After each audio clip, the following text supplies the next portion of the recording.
Hey guys, it's Holly, and for those of you who don't know, I have dreams of finally buying the UCS AT-AT one day, and when I do, I want to be able to fill it, so I have recently been buying up a lot of Snowtrooper battle packs. So this is set 75320, and I wanted to take a look and review it today since I am buying so many of them. And to be completely honest, this is technically the second official battle pack that I bought. My first one was the Mandalorian battle pack. I mean, technically the second was the 501st, even though it doesn't say battle pack in it. And then this is the next one. And unfortunately for just my luck, this has had a price increase and is now $20 US, which is very unfortunate as it's 33 Australian. It just makes it very painful for army building, but we'll make do. But anyway, I'm really excited about this set. Overall, I really liked the look of it, and just seeing such a good, cheap, small Star Wars set is just very appealing for me, and I think that's why I've started army building all of a sudden. But anyway, let's go and take a look at the set.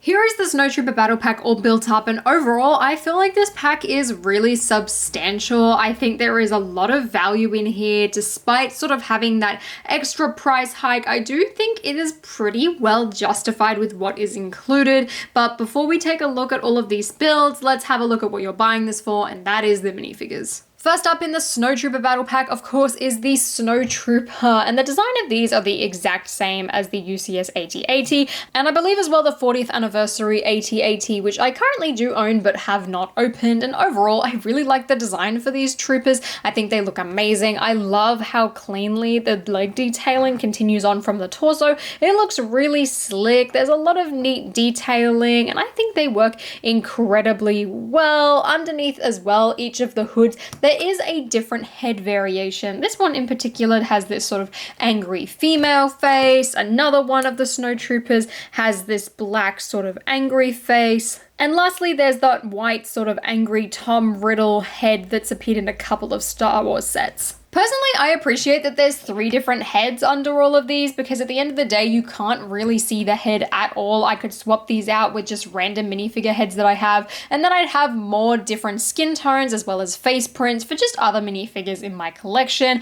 That's the beauty of sort of building armies with helmets, is that it doesn't matter what face is under there. I mean, it's nice to know, especially like with the clones and things like that, what face is under, but I don't really care, and it's really easy for me to swap it out. This battle pack as well does come with one Scout Trooper whose detailing is even more intricate than the Snowtroopers. I love the leg print on this. Also, the torso print looks really neat. The grey arms as well work really nicely. The Scout Trooper helmet, again, just sort of in general, is an amazing piece, and I love seeing it appear in the set. This figure as well has got some really neat back printing. And just like the rest of the figures in this set, you do have a different, unique face. I really love this face print personally. I love this sort of angry female being in that sort of like darker skin tone, and I definitely want to swap this out and put this on another figure. I'll just probably chuck like a different random yellow head or a different sort of like flesh toned head under there, one that I really don't care about and probably have like duplicates of, just so I can use that really nice sort of harder to find face print.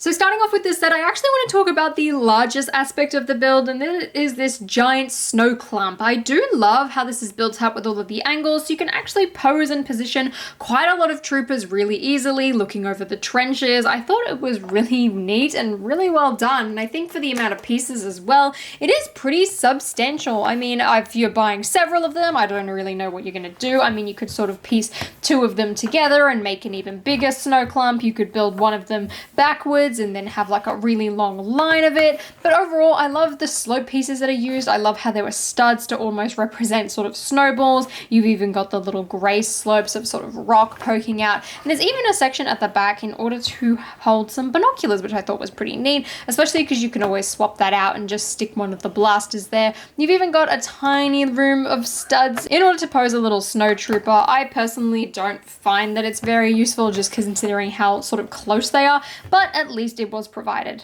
Next up, we have this tiny cannon build featuring the brand new stud shooter, which I did sort of have a tiny bit of difficulty actually putting together with this little gray piece at the top. It sort of didn't work the first time and did take me like 2 or 3 attempts in order to get it right. But once it is done, this thing can shoot very far and very powerful. I definitely think these are a lot more powerful than the original stud shooters. I also just think the design's a lot cleaner and blends in a tiny bit better. But do keep that in mind when firing these. You definitely do not want to hit someone in the eye with that. The rest of the cannon build, however, is really neat. The base of it is built up the exact same as the Hoth Trooper figure pack, which I thought was really interesting. And then the rest is built using a variety of candle pieces, cone pieces, a lightsaber hilt, as well as this little gun here with some exposed studs, which is really the only bad thing I have to say about it, because the rest of the design is very slick and very clean. It almost just feels odd to have some exposed studs here. And lastly, this set includes a little mini bottle for the speeder bike, which currently I've got the Scout Trooper piloting. And overall, this design is really neat. From my knowledge as well, this is the exact same design, if not incredibly similar to the designs that are featured in the UCS AT-AT that released in 2021, which is amazing because if you're buying multiples of these figure packs in order to fill up an AT-AT like I am myself, you can actually stick these on and fill up the entire rank of speeder bikes, which the AT-AT does give you space for, which I think is incredible planning on LEGO's part. I really appreciate it, and it makes me sort of value this set a lot more. However, if you don't have any plans to buy the UCS AT-AT or you can't afford it, which I imagine there are quite a lot of people that can't, this probably doesn't have sort of the same value. However, it is still a really well built and well designed speeder. I did find the handlebars a tiny bit delicate, of course, using these little tap pieces, and I have just knocked off the back, which please note that has not happened before, but it does seem kind of loose considering it is only attached via 2 studs. The space for the Scout Trooper is made using one of those little hinge sort of panel pieces where you can slot the legs in, and they're supposed to stand up, sort of not sit down, which I definitely got wrong the first time, which was a bit of an accident on my part. But besides that, the speeder bike isn't nothing too special. I personally really like the size. I find that it's not too big and not too small. I think it's pretty neat and really well built, to be honest. So overall, I personally really enjoy this battle pack, and I feel like a lot of that just does come from the fact that this pairs incredibly nicely with the UCS AT-AT. The fact that the speeder bike build is pretty much the exact same, if not the exact same, and can fit inside the AT-AT, plus you get the troopers to fill up the AT-AT. The little snow build as well does have some pretty substantial sort of pieces to it, and does look pretty well off, not to mention the tiny cannon with those new sort of stud shooters, which are a lot of fun. And overall, I just like the design of that.